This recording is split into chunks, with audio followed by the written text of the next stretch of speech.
Millions of people across Spain and Portugal have been hit by massive power cuts. Trains stopped, planes were grounded, and there was chaos on the roads as traffic lights failed. Internet and mobile phone networks are down. Shops and businesses were plunged into darkness, and there's been panic buying.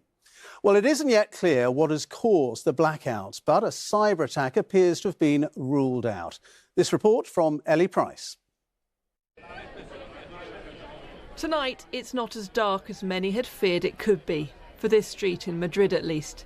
An hour and a half ago, the light's back, but there are certain neighbourhoods in Madrid that haven't done it. It's been a bit of a fearful day, but now it seems that all is over.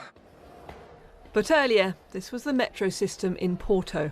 A similar picture in other big cities as the outage hit Spain and Portugal, as well as parts of southern France this morning. Back in Spain, locals helped stranded passengers as trains literally stopped in their tracks. The entire rail network ground to a halt.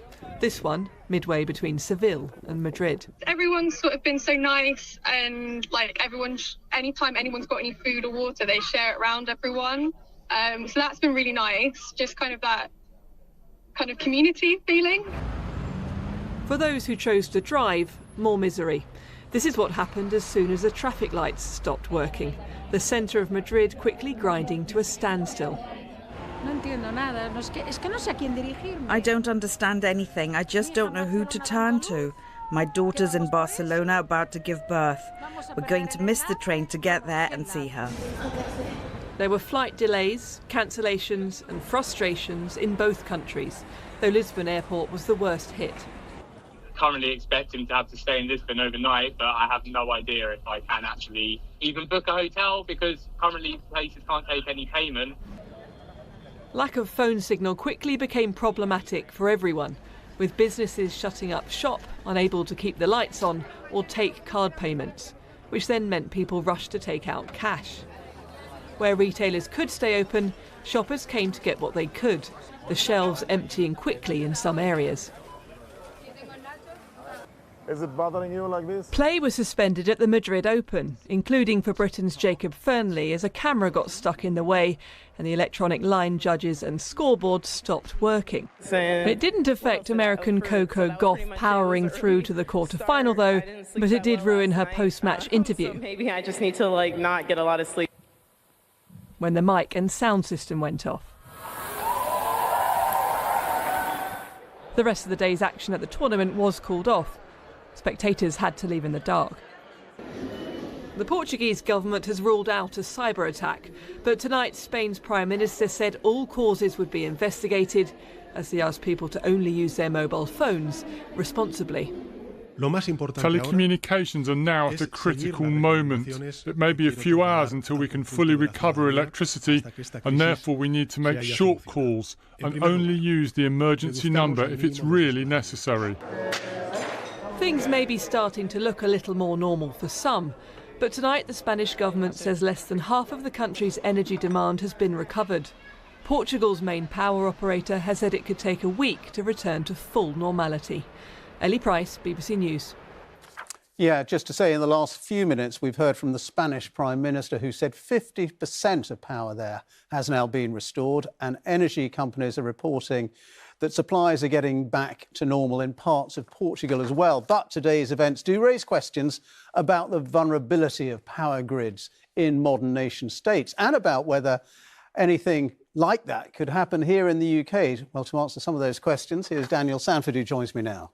Yes, Ben, modern power networks are incredibly complex systems with electricity generators like power stations, solar farms and wind farms connected to consumers by a high-tech, high-voltage network.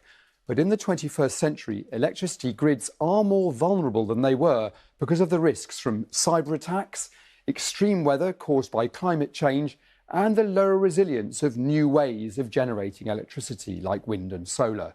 And the fail-safe mechanisms mean that when things start to go wrong, there can be a domino effect and a whole network can go down. Spain and Portugal seem to have narrowly avoided that.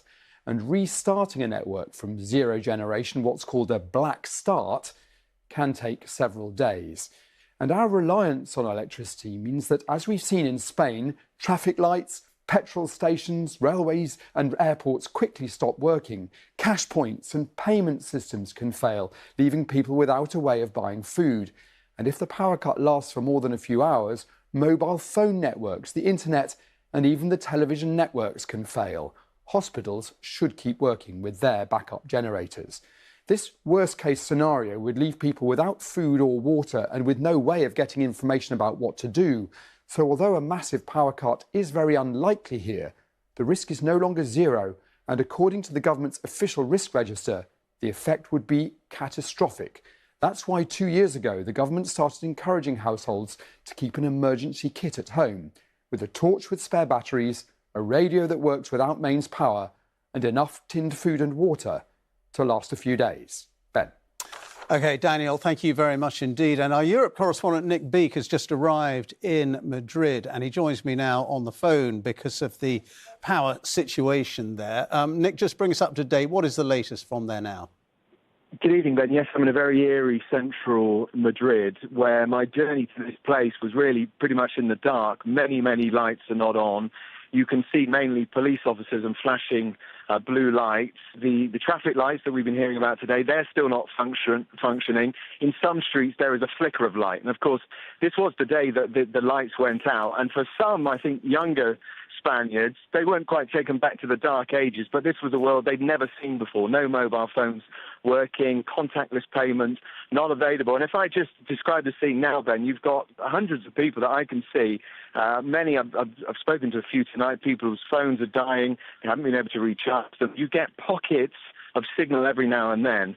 But certainly, if we're hearing tonight that 50% of the country is getting back to normal, it doesn't feel like it here. This is a massive job that they've got, that they're undertaking. This power went out in seconds, but it's going to take a lot longer than that, Ben, to restore it to what it was.